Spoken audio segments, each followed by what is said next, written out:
오늘도 만나서 반갑습니다. 옆사람과 인사하십시다. 오늘도 만나서 반갑습니다. 잘 오셨습니다. 은혜 많이 받으세요. 강고사측 감사합니다. 고맙습니다. 사랑합니다. 축복합니다.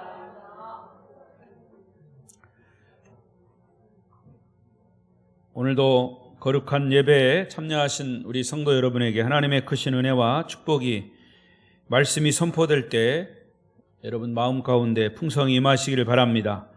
비대면 영상으로 예배하신 분들에게도 동일한 은혜가 함께 하시기를 바랍니다. 저는 주일 낮예배 요한복음을 계속 설교하고 있습니다. 거듭 말씀드리지만 여러분에게 요한복음 30번 읽으라고 숙제를 드렸습니다. 거의 다 한 번씩은 30번 읽지 않았을까 이렇게 제가 착각을 하는데 그렇게 읽으셨으리라 또 믿습니다.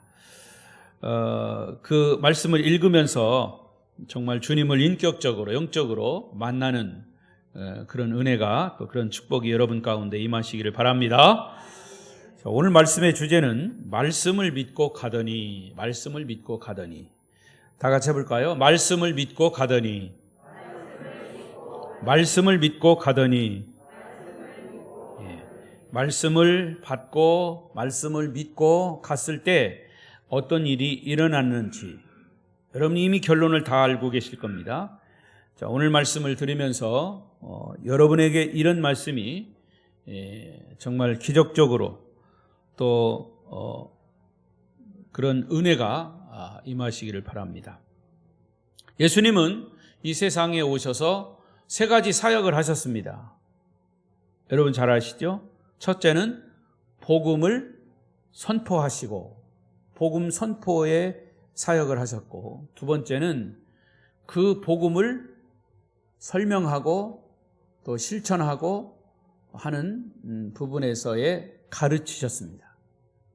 그 다음에 세 번째는 병자를 치유하셨습니다. 예수님의 사역은 세 가지입니다. 복음을 선포하시고 복음을 가르치시고 병자를 치유하시고, 여기서 병자는 육신의 질병뿐만 아니라 영적으로 구원받지 못한 자에게 치유하신다고 하는 것은 그를 예수를 영접하게 하고 또 변화시켜서 구원받게 하는 그런 치유 사역을 하셨습니다. 그래서 사실은 이 교회, 이 지상의 교회는 예수님이 승천하시고 이 땅에 다시 재림하실 때까지 예수님의 하신 사역을 계속 이어서 하는 것이 교회의 목적입니다. 그래서 교회에서 이루어지는 모든 것은 복음을 선포하고 가르치고 치유하고 이 세 가지 사역이 교회에서 이루어져야 합니다. 자, 오늘 요한복음에 보면 이 요한복음 3장에서는 우리가 아시는 대로 니고데모에게 거듭난 비밀인 말씀을 가르치셨습니다. 예수님의 사역, 요한복음에서의 사역, 니고데모에게 복음을 가르치셨어요. 영생에 대한 것. 그리고 4장에서 사마리아 여인에게, 수가성 사마리아 여인에게 복음을 선포하셨습니다. 그리고 오늘 본문은 왕의 신하의 아들 질병을 치유하시는 그런 장면이 오늘 본문에 나와 있습니다. 자, 오늘 본문의 말씀은 당시 이스라엘 갈릴리 지역을 다스리는 헤롯 왕, 정식 이름은 헤롯 안티파스 왕입니다. 헤롯 안티파스. 그 왕의 신하가 있는데 예수님을 찾아와서 자기 아들의 병을 고쳐달라는 아주 절박한 심정으로 주님께 도움을 호소하고 있습니다. 오늘 47절 말씀을 먼저 읽어보십시다. 시작. 그가 예수께서 유대로부터 갈릴리로 오셨다는 것을 듣고 청하되 내려오소서 내 아들의 병을 고쳐주소서 하니 그가 거의 죽게 되었습니다. 왕의 신하의 이 고백은 성경에 기록된 왕의 신하의 고백이지만 이것을 좀 더 넓혀서 어떻게 보면 우리가 사는 이 시대의 많은 사람들의 소망이 없는 절망을 대표하는 그런 절규인 것입니다. 이 땅에 많은 젊은이들이 거의 죽게 되었습니다. 우리가 꿈꾸던 희망이 없습니다. 등등의 소망을 잃고 절규하는 사람들의 그런 절규일 수 있습니다. 자, 그렇다면 이러한 절규 속에 소망을 잃고 절규하는 사람들에게 소망의 메시지는 무엇일까요? 그 소망을 가질 수 있는 방법은 무엇일까요? 그 소망을 오늘 본문에 등장하는 왕의 신하의 결단을 통해서 찾아보려고 합니다. 왕의 신하가 죽어가는 아들을 살려내기 위해서 주님 앞에서 취한 말과 행동, 그것이 바로 여러분에게 도전과 또 교훈과 은혜가 되시기를 바랍니다. 첫 번째는 이 왕의 신하는 자신의 문제를 주님께 가지고 왔습니다. 자신의 문제를 해결하실 분이 주님이시라고 하는 그런, 어떻게 보면 까마득한 그런 생각, 또 의심 어린 그런 마음을 가지고 왔습니다마는, 그럼에도 불구하고 중요한 것은 주님께 자기의 문제를 가지고 왔다라는 것이 중요합니다. 여기 47절에 그랬죠? 내 아들의 병을 고쳐주셔서 그가 죽게 되었습니다. 이것은 왕의 신하의 자기 아들이 병에 걸려서 죽게 되었다는 이런 문제를 주님께 가지고 나왔다고 하는 것이 중요합니다. 여러분, 우리가 인생을 살면서 모든 희망의 끈이 끊어졌다고 생각될 때, 그럼에도 불구하고 우리가 바라볼 마지막 잎새 같은 희망은 무엇일까요? 마지막 잎새. 아마 여러분도 이미 잘 알고 있는 이야기일 겁니다. 오 헨리라고 하는 작가가 쓴 불멸의 단편소설 마지막 잎새, 읽어보신 분들은 내용을 잘 알 겁니다. 삶에 대한 희망을 잃어버리고 병들어 죽어가는 화가지망생인 한 여인이 병상에서 누워 창밖을 내다보면서 절망적인 생각에 빠져들고 있습니다. 창밖에는 추워지는 날씨와 함께 맞은편 벽 담쟁이 잎들이 한 잎 두 잎 떨어지고 있었습니다. 죽음을 앞둔 이 여인은 마지막 잎새가 떨어지면 자기도 이 땅에서의 모든 삶이 끝날 것이라고 하는 생각에 사로잡혀 있습니다. 그 즈음에 그때 같은 건물 아래층에 새들어 살면서 술로 세월을 보내는 성공하지 못한 늙은 화가 베어맨이라고 하는 사람이 그 여인의 병상을 찾아서 그를 위문합니다. 언뜻 여인은 의례적인 병문안이라고만 생각하고 그저 감사할 뿐이었습니다. 그런데 어느 날 비바람이 불기 시작한 그 저녁, 창밖을 내다보면서 이제 몇 잎 안 남은 앙상한 나뭇가지를 보면서 아마도 내일 아침이면 마지막 잎새가 떨어지고 자기도 죽을 것이라고 생각하며 절망합니다. 그런데 밤이 지나고 아침이 밝아와서 커튼을 열었을 때 여인은 맞은편 담쟁이 넝쿨에 꼼짝하지 않고 붙어있는 마지막 잎새를 보게 되었습니다. 여인은 이 기적 같은 장면을 보고 삶의 의욕을 되찾았습니다. 그리고 먹을 음식을 달라고 요청합니다. 그런데 알고 보니 비바람 치던 간밤에 아래층의 늙은 화가 베어맨이 불편한 몸을 이끌고 필생의 역작인 마지막 잎새를 그 담쟁이 벽에 그려놓고 쓰러져 그 밤에 숨을 거두고 말았습니다. 이 늙은 화가 베어맨은 자신의 헌신과 희생으로 한 여인의 생명을 살려냈다는 이야기입니다. 그런데 바로 동일한 일을 예수님이 우리에게 행하지 않으셨습니까? 주님의 헌신과 희생이 바로 인류를 살려내는 구원의 역사를 이루어 내신 겁니다. 요한복음 11장 25절 말씀을 보십시다. 시작. 예수께서 이르시되 나는 부활이요 생명이니 나를 믿는 자는 죽어도 살겠고 라고 말씀하신 예수님이야말로 인류의 마지막 입새이신 것입니다. 왕의 신하는 마지막 잎새 같은 희망을 가지고 예수님께 나왔습니다. 그래서 본문은 왕의 신하가 갈릴리 가나에 나타남으로 시작되는 사건이죠. 46절과 7절을 읽어보십시다. 다시 한번 크게 읽습니다. 시작. 예수께서 다시 갈릴리 가나에 이르시니 전에 물로 포도주를 만든 곳이라. 왕의 신하가 있어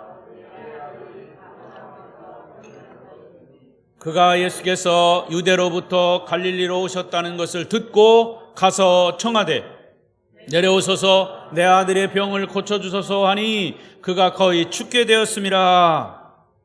왕의 신하는 왜 이렇게 예수님을 찾았습니까? 아마도 그는 갈릴리 가나에서 예수님이 물로 포도주를 만든 첫 번째 기적에 대해서 들었다는 것입니다. 세례 요한이 일컬어 하나님의 어린 양이라고 증거하신 분, 바로 인류를 구원하실 메시아로 알려진 분, 예수가 그런 분이라면 죽어가는 내 아들도 살려내실 거라는 그런 반신반의하는 믿음을 가지고 주님께 나온 것입니다. 아무튼 그는 자기의 문제를 가지고 주님께 나와왔다고 하는 사실이 중요하죠. 여러분은 어떻습니까? 신앙을 가진 여러분이요, 여러분의 어떤 문제가 있을 때 우리의 인생의 마지막 희망이신 예수님께 그 문제를 가지고 나오십니까? 지금도 지속적으로 걱정과 근심되는 고민을 주님께 가지고 나오시고 있습니까? 그리고 절망에 부딪힌 우리의 이웃들을 예수님께 계속해서 초대하고 있습니까? 모든 사람들이 가지고 있는 그 어떤 걱정과 염려와 문제를 완벽하게 해결하실 분은 우리 주님밖에 없으심을 믿으시기 바랍니다. 사실은 문제를 가지고 나올 때도 예수님이 이런 기적을, 물로 포도주를 만드신 그런 기적을 행하실 분이라고 생각하고 그야말로 믿음 아닌 믿음을 가지고 왔습니다. 반신반의하는 믿음. 그러나 중요한 것은 주님께 그 문제를 가지고 나오는 것이 중요합니다. 나오는 것과 나오지 않는 것, 그 문제를 가지고 기도하는 것과 기도하지 않는 것은, 이것은 엄청 많은 차이가 있는 거죠. 자, 두 번째, 그는 자신의 문제를 해결하실 예수님이 하신 말씀을 이제는 그대로 받았습니다. 처음에 왕의 신하가 자신의 문제를 가지고 예수께 왔을 때는 그가 기대한 것은 뭐냐? 말씀이 아니라 기적이었습니다. 물이 포도주로 변한 것은 눈으로 볼 수 있는 기적이기 때문에 그런 기적을 기대한 거죠. 그런 기적을 보기를 원했던 거죠. 그래서 예수님이 병들어 죽어가는 자신의 아들 병상에 오셔서 손을 얹고 안수하고 기도하심으로 아들이 벌떡 일어나는 그런 기적을 기대한 거죠. 사실 예수님도 그런 그의 마음을 알고 계셨습니다. 그런데 예수님 뭐라고 말씀하셨습니까? 48절을 보십시다. 시작. 예수께서 이르시되 너희는 표적과 기사를 보지 못하면 도무지 믿지 아니하리라. 그렇습니다. 사람들은 그렇게 얘기합니다.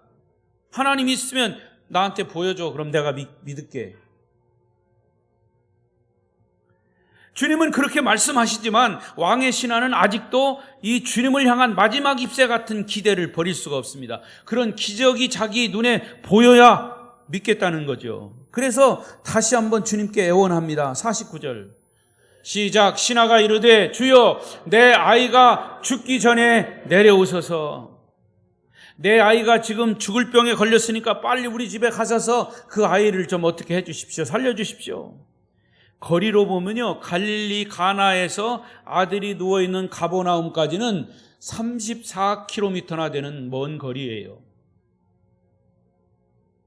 그곳까지 가달라는 이 절박한 신하의 요청입니다. 절박한 사람은 마음이 급할 수밖에 없어요.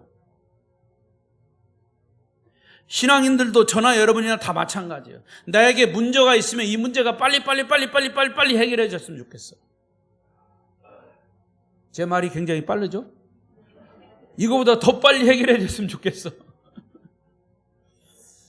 그런데 주님의 응답은 어떻습니까? 50절 보십시오. 50절 놀라운 얘기입니다. 시작. 예수께서 이르시되 가라, 내 아들이 살아있다. 할렐루야.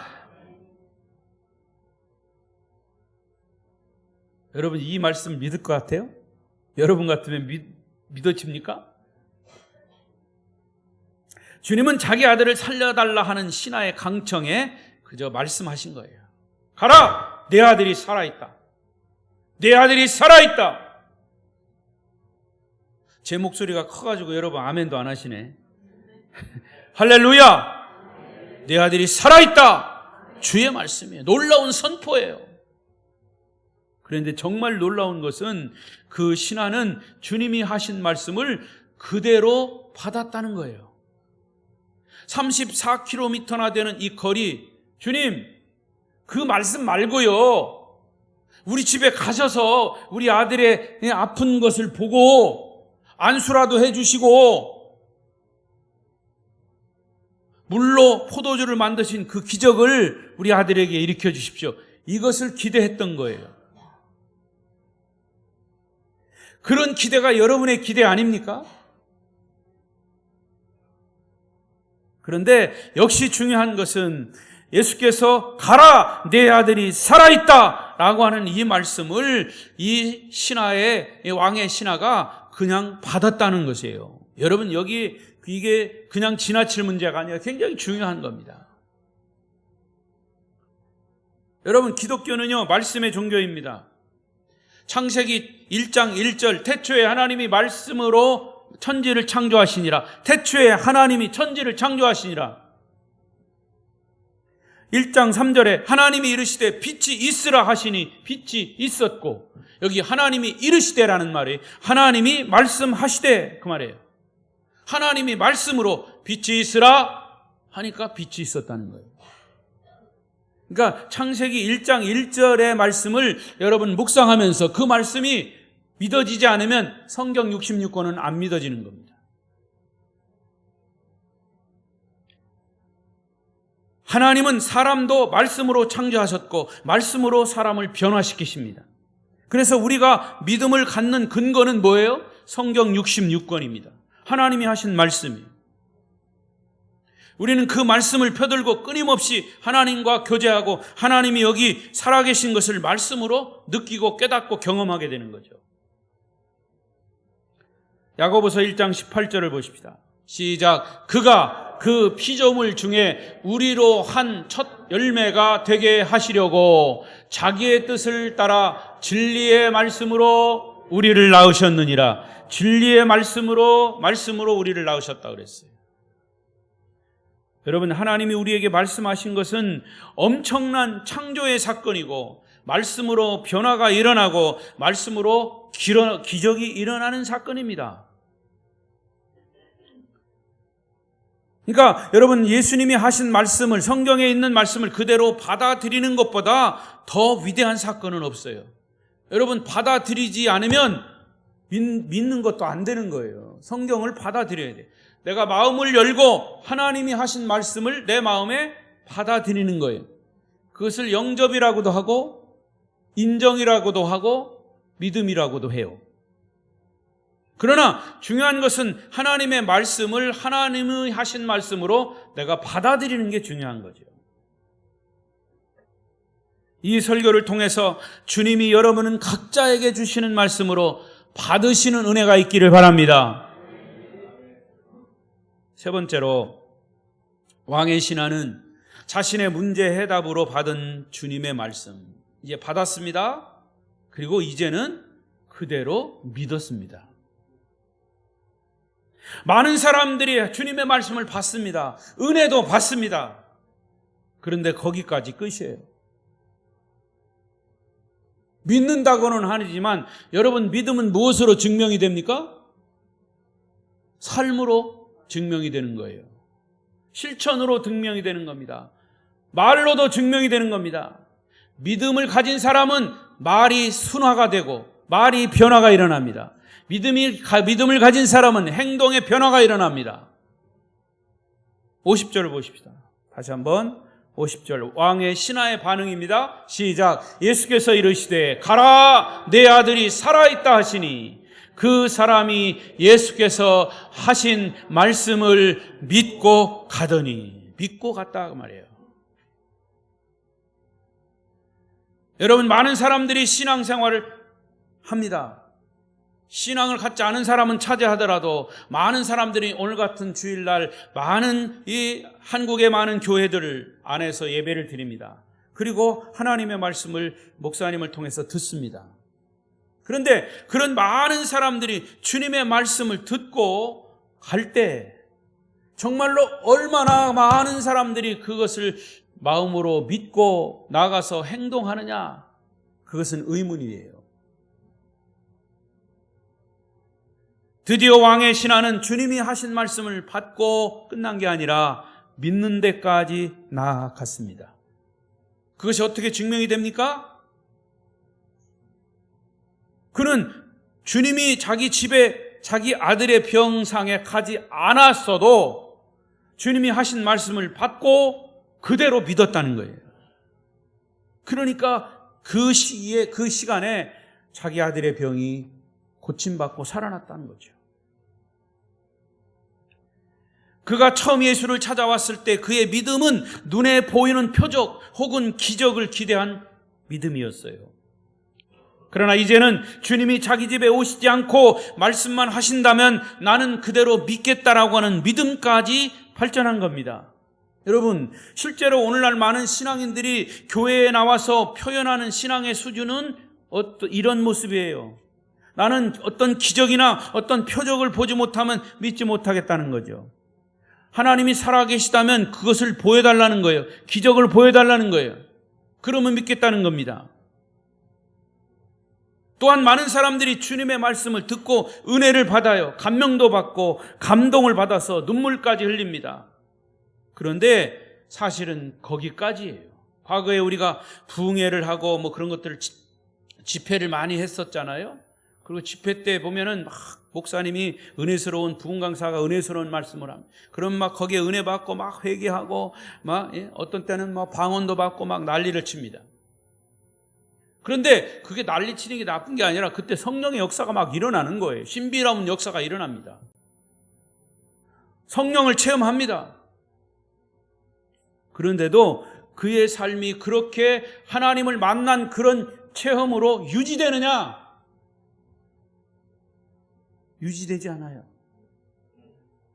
은혜 받은 말씀으로 그대로 끝나고 다시 과거 부흥회 하기 전으로 돌아가는 거예요. 그 말은 뒤집어서 말하면 그 말씀을 받고 은혜를 받았지만 사실은 믿지 않았다는 거예요. 믿었으면, 은혜 받았으면 그 은혜 받은 말씀을 실천에 옮기는 때 열매가 되는 거지요.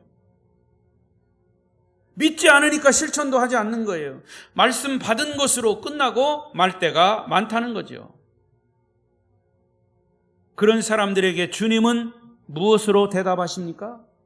예수님은 죽은 나사로의 무덤 앞에서 선포하셨습니다. 요한복음 11장 40절 시작. 예수께서 이르시되 내 말이 네가 믿으면 하나님의 영광을 보리라 하지 아니하였느냐 하시니, 믿으면 네가 기적을 보리라. 믿으면 하나님의 영광을 보리라. 시작. 그렇습니다. 믿으면 하나님의 영광을 보리라. 근데 사람들은 목사님 정말 믿어요. 정말 믿어요. 하나님의 영광은 안 나타나는 거예요. 왜 안 나타날까요? 그 마음속에 믿음이 없어서 의심하니까 그런 거예요. 그래서 사도 바울은 고린도후서 5장 7절에 이렇게 말씀했어요. 고린도후서 5장 7절 시작. 이는 우리가 믿음으로 행하고 보는 것으로 행하지 아미함이로다. 그래서 예수님께서 48절에 또 그랬어요. 예수께서 이르시되 너희는 표적과 기사를 보지 못하면 도무지 믿지 아니하리라. 지금 왕의 신앙은 표적 신앙에서 말씀 신앙으로, 말씀 신앙에서 실천 신앙으로, 표적 신앙에서 말씀 신앙으로, 말씀 신앙에서 실천 신앙으로. 시작.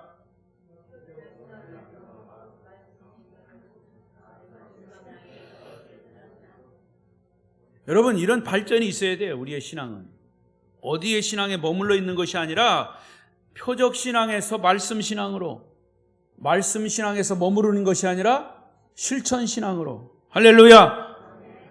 이런 믿음의 차원을 한 단계씩 높여가야 합니다. 그래서 오늘 설교 제목이 뭡니까? 예수께서 하신 말씀을 믿고 가더니. 오늘 설교의 제목이죠. 여러분, 왕의 신하의 믿음의 뿌리는 기적이 아니라 말씀입니다.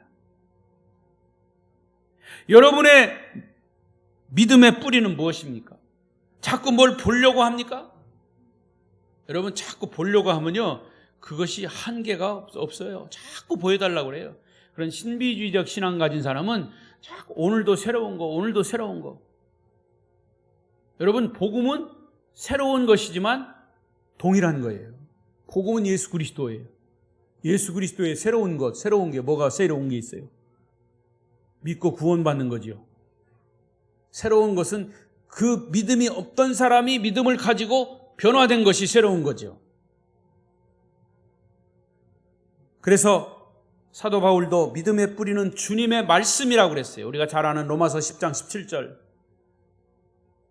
시작. 그러므로, 다시 한번 큰 소리로 시작. 들음은 그리스도의 말씀으로 말미암. 결국에는 믿음은 뭐로 말미암다고요? 그리스도의 말씀으로. 마침내 왕의 신하는 주님의 말씀을 그대로 믿고 집으로 가는 도중에 집에서 자신을 마중 나온 종들에게 들려온 소식은 정말로 놀라운 소식이었습니다. 51절 시작. 내려가는 길에서 그 종들이 오다가 만나서 아이가 살아있다 하거늘. 할렐루야. 주님께서 내 아들이 살아있다 라고 선포하신 그 시각이 그의 아들이 살아나는 순간입니다. 이 사건의 마지막 어떻게 장식되고 있습니까? 마지막 53절을 보십시다. 시작. 그의 내 아들이 살아있다 말씀하신 그때인 줄 알고 자기와 그 온 집안이 다 믿으니라. 할렐루야. 마침내 이 놀라운 사건을 경험한 그의 가족들 모두가 예수를 영접하고 예수를 믿는, 구원받는 결과를 초래한 것입니다. 여러분, 한 사람의 이 왕의 신하, 그 가족으로 보면, 가정에 보면 가장입니다. 그 가장의 그런 믿음이 가족 전체를 구원했어요. 여러분의 한 사람의 믿음이 여러분 가족을, 이 사회를 구원시키는 그런 은혜가 있으시기를 축복합니다. 마침내 놀라운 사건을 경험한 가족들이 다, 온 집안이 다 믿었다고. 자, 여러분, 근데 놀라운 사건은요, 성경을 보면요, 이런 얘기가 있습니다. 누가복음 8장 3절을 보십시다. 누가복음 8장 3절 시작. 헤롯의 청지기 구사의 아내 요한나와 수산나와 다른 여러 여자가 함께하여 자기들의 소유를 그들을 섬기더라. 자, 앞으로. 예, 여기 보세요. 헤롯의 청지기 구사. 여기 본문에는 물론 성경에는 자세히 설명되어 있지 않지만 교회 전승에 의하면 여기 나오는 헤롯의 왕 청지기 구사라고 하는 사람이 오늘 요한복음 4장에 나오는 이 왕의 신하를 일컬은 것입니다. 그러니까 왕의 신하의 아들이 살아났다고 그랬죠? 그 살아난 아들의 아버지가 여기 구사입니다. 어머니는 그럼 누굽니까? 요한나입니다. 여러분, 우리는 수시로 하나님의 말씀을 받습니다. 그러면 그 말씀을 얼마나 믿고 실천하고 있습니까? 우리가 정말 성경이 하나님이 하신 말씀으로 믿는다면 그 믿음대로 이루어질 것입니다. 믿는 대로 기적은 일어날 것입니다. 이제 말씀을 정리하겠습니다. 1800년대 말 미국 뉴욕에서 청년 목사로 주님께 헌신한 윌리엄 쿠싱이라고 하는 목사님이 있었습니다. 그 목사님은 이미 결혼을 한 상태인데 그의 나이 47세, 안타깝게 자기 아내가 세상을 떠나게 되었습니다. 젊은 목사님이 아내를 잃고 그 충격 때문에 목회를 중단하게 됐고 결국에는 그 목사님마저도 뇌졸중으로 쓰러져서 육신의 반을 쓸 수 없는 장애를 갖게 되었습니다. 그러던 어느 날 아침에 성경을 펴서 묵상을 하는 중에 그는 주님께 이런 기도를 드렸습니다. 주님, 제가 아직도 주님을 위해서 할 일이 있습니까? 저는 이렇게 목회도 못하고 몸도 이렇게 불편해졌습니다. 제가 아직도 이런 몸으로 주님을 따르는 자녀가 될 수 있겠습니까? 이런 한서린 그런 기도를 주님께 드렸을 때 그의 마음속에 찬송시가 떠오르기 시작했습니다. 그리고 그때로부터 그는 병상에서 무려 300곡 이상의 찬송시를 작사하는 새로운 사역을 시작하게 된 것이죠. 그래서 지금 우리가 부르는 찬송가 속에도 포함되어 있는 예수께서 오실 때 그 귀하신 보배라든가 주 날개 밑 내가 편안히 쉬네, 이런 등등의 쿠싱 목사님이 작사를 한 찬송가가 많이 나와 있습니다. 그러나 그가 남긴 가장 위대한 찬송시는 우리가 이제 앞으로 부를 545장 이 눈에 아무 증거 아니 배워도, 오늘 설교와 가장 가까운 찬송가 가사가 아닌가 생각이 됩니다. 이 눈에 아무 증거 아니 배워도 믿음만을 가지고서 늘 걸으며, 이 귀에 아무 소리 아니 들려도 하나님의 약속 위에 서리라. 걸어가세 믿음 위에 서서, 나가세 의심 버리고, 걸어가세 믿음 위에 서서 눈과 귀에 아무 증거 없어도. 여러분 주위에 둘러싼 삶의 현실이 어둡고 답답하고 염려와 걱정이 쌓여 있다 해도 아직도 우리 그리스도인들은 희망이 있습니다. 예수 그리스도가 우리의 마지막 입새입니다. 결코 낙심하거나 절망하지 마십시오. 왜냐하면 하나님은 아직도 살아계셔서 말씀으로 우리에게 힘을 주시고, 말씀으로 우리에게 삶의 지혜를 주시고, 말씀으로 우리에게 용기를 주시기 때문입니다. 따라서 여러분은 주님이 주신 말씀을 받고 그 받은 말씀을 그대로 믿고 여러분의 삶에 실천한다면 분명히 죽은 자가 살아나는 것 같은 기적을 경험하게 될 것입니다. 주변 환경과 상관없이 하나님이 주신 말씀을 붙잡으십시오. 그러면 그 말씀이 여러분의 걱정, 근심, 염려되는 모든 말씀을 덮어버릴 것입니다. 내 삶의 환경이 힘들고 어렵지만 환경을 보지 않고 주님을 볼 수 있습니다. 말씀을 붙잡을 수 있습니다.